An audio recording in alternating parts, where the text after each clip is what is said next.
I mean, we going from 3.5% unemployment in February to 15% today in less than 45 days. All the jobs that were gained since the last recession have now been officially lost.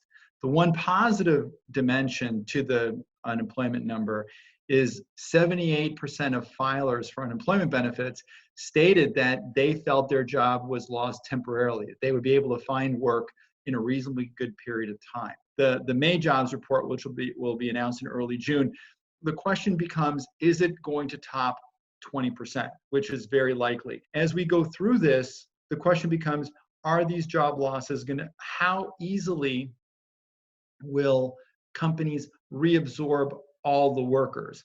And there's a couple of considerations here. First, with the government supplement to unemployment benefits, the average worker is probably earning more than he or she was while working at a job at minimum wage or 10 or 12 or a living wage.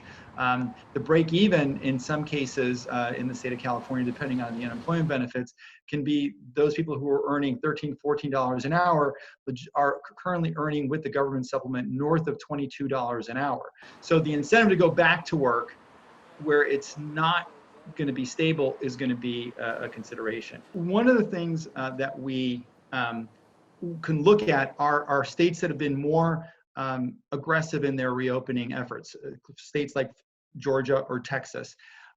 What we saw in Georgia, especially when they were opening up salons, tattoo parlors, is that in the opening weekend, in the first week, most businesses saw very, very little traffic. In certain categories, for example, salons saw intense traffic for the first day or two, and then that traffic has dropped off precipitously compared to the normal traffic that they've had. So if right now, 68% of consumers are hesitant that the economy, that they're ready to engage in broader shopping and commerce, that has to change. Irrespective of what finger pointing is at the state or the federal level, the two things that will really build confidence is the amount of testing to know what percent of individuals have the virus, and then the antibody testing to understand how many people have actually had it that weren't aware. So if we had a better understanding of what percent of the population has this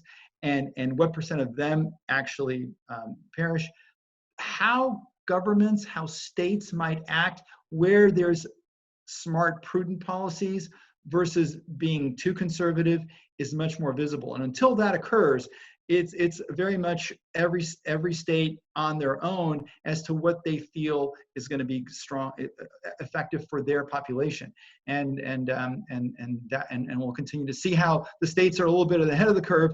If they will get a resurgence or a second wave, that's going to really get others to be much more conservative.